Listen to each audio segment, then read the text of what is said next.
So I've given an introduction to what a great man, humble man of God you are, and we would like you to take the liberty now, as if you were right here with us on our pulpit, and please share with us when you were a child and the things that you shared with us when we were there about how the Lord saved you, going way back into the introduction to Hinduism and all of that. Would you take that liberty now and share? Sure, Pastor. Amen. You've got a captive audience. Well, thank you, Pastor. Thank you, New City Church, for giving me this opportunity to share what the Lord has done for me. One thing I have learned in the past 25 years in my Christian walk, that the Lord is faithful and He is always there with us to help us, to lead us, and to guide us. It's my privilege to share with you my personal testimony. I was born and brought up in a high-caste Brahmin family. My father is a doctor by profession, and we are called the Jamindars. My father owns a lot of lands. As I was born in a Brahmin family, I used to go to the temples to worship gods and goddesses with the chanting, and that was my daily duty as I wake up early in the morning. While I was in Standard 10, I visited a temple called Goddess Bhattarika along with my parents. This temple is situated next to a river. We all went over there. My parents were inside the temple, and I asked the temple priest about the history of the temple. It was usually I do wherever I go to find out the importance of that place, the importance of that idol, the god or goddesses, why we all come and worship over here. The temple priest began to narrate me about the history of that particular temple. While he was narrating, he told me something which literally shook me up. He said that every year they offer a human sacrifice in that temple. When I heard that, I asked the priest, who could that be, and how you are getting a human being to offer him as a sacrifice over here? He went on narrating to me that they have an auspicious period which begins sometimes in the month of April, and within that 2 weeks of time they have to find a male person. It could be anyone. Whoever would be going on the road, they will catch him and bring him. They will put him in a very secret place, give him good foods to eat, and give him good clothing to wear. On that particular auspicious day morning, some people will massage this person's body with a turmeric and oil. And in the middle of the night, they will bring that man next to the temple. After they worship, they take that man next to the temple where there is a huge stone pavement. And on that stone pavement, they will put this man lying tied up with his hands and legs. Some of the people immediately start jumping on this man's body, starting from his toe. After a few minutes of jumping like this, they make this man sit up and bring two big nails, and they drive through those two nails through this man's nostril.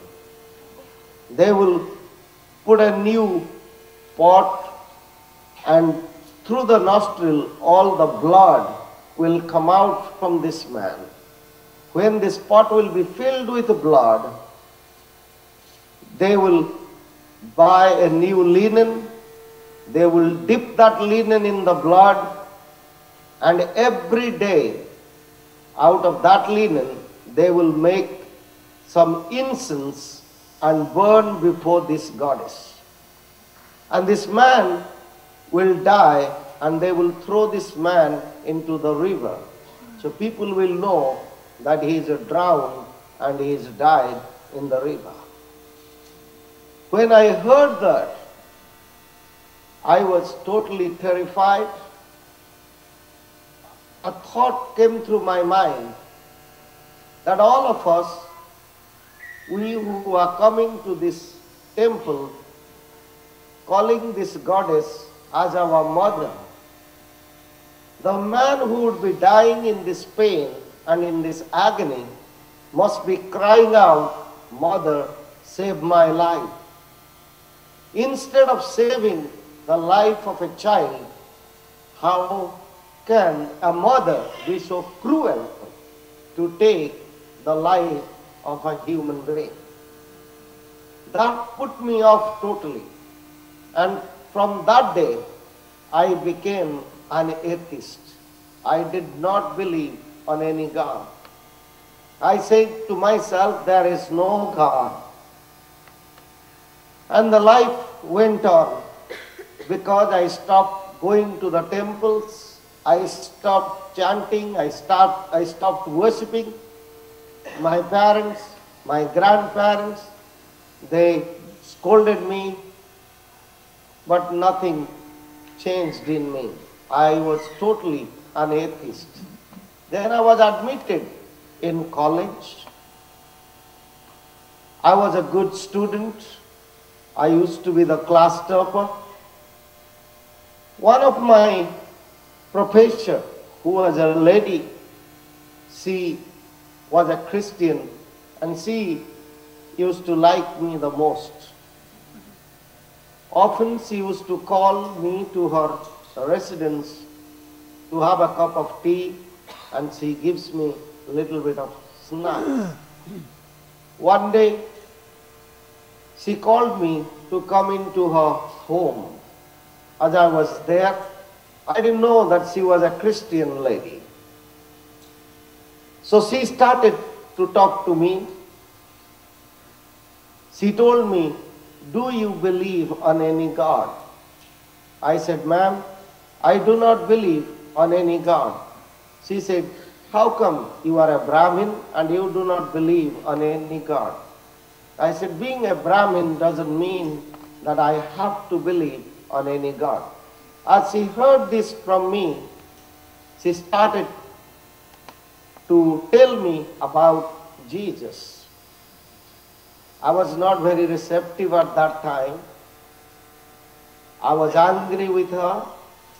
I told her, I said, "Ma'am, the relationship that we have is restricted to the classroom. You are my teacher and I am your student. Apart from that, there is no relationship between both of us. If you want to keep that relationship going, please do not bring any God into our relationship." But she was a very persistent lady. She did not give up. She kept on telling me about Jesus, and she gave me the entire gospel. I was very annoyed with her.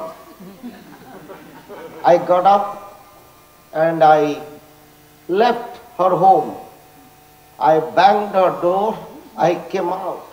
As I was coming out, she followed me and she told me, she said, "PC, if you have any problem in your life, if any time you need anything, you just try Jesus." She told me that, and then I walked out. And I used to, from that day onwards, I used to hide from her in case she will tell me more about Jesus or more about God. Even though I was a good student, though I used to sit in the front bench, and from that day onwards, I began to sit at the back bench. Whenever her class will come, I will try to hide my face. So life was going on in that way. It was September the 28th, 1992, the college where I was studying. All of a sudden on that day, the government made an announcement, all the people of that area to vacate and to go to the nearby places or wherever, because our college was situated next to river Mahanadi, which was the greatest river of Orissa. And it was raining for few days. It was raining so heavily. The rain was so heavy, the rainwater was gathered so much in the river that the water level crossed the danger line. The government people, they announced that at any moment the dam of the river can be broken and the water will rush into the town, destroying lives and properties and everything. As everybody heard this announcement, immediately they started to pack up their things and to leave. I was staying in a first floor building. I called up one of my friends because that time I was suffering with a high fever. It was raining so heavily outside, so I couldn't manage to go by myself. I called my roommate. I said, please go, bring a taxi. We will go together and I will take care of the entire expenses. My friend came and he saw the last bus is waiting to leave the town. He got into the bus, forget about me, and leaving me all alone in that building, he left. I was waiting for my friend to return. It was about evening when I heard a great noise, and I was frightened. When I looked out, I saw the dam is broken and all the water is coming straight to the building where I was living. It was about 6:30 in the evening. I saw the water entering into my room. When I saw the water in my room, I was so frightened. I told to myself that if the construction of the building is very poor, I'm going to die over here. In no way I can escape. But if I'm going to jump into the water, I may die or I may survive. I gathered up my courage to stand and to jump into the water. By then, everywhere there was water and nothing could be seen. As I was about to jump,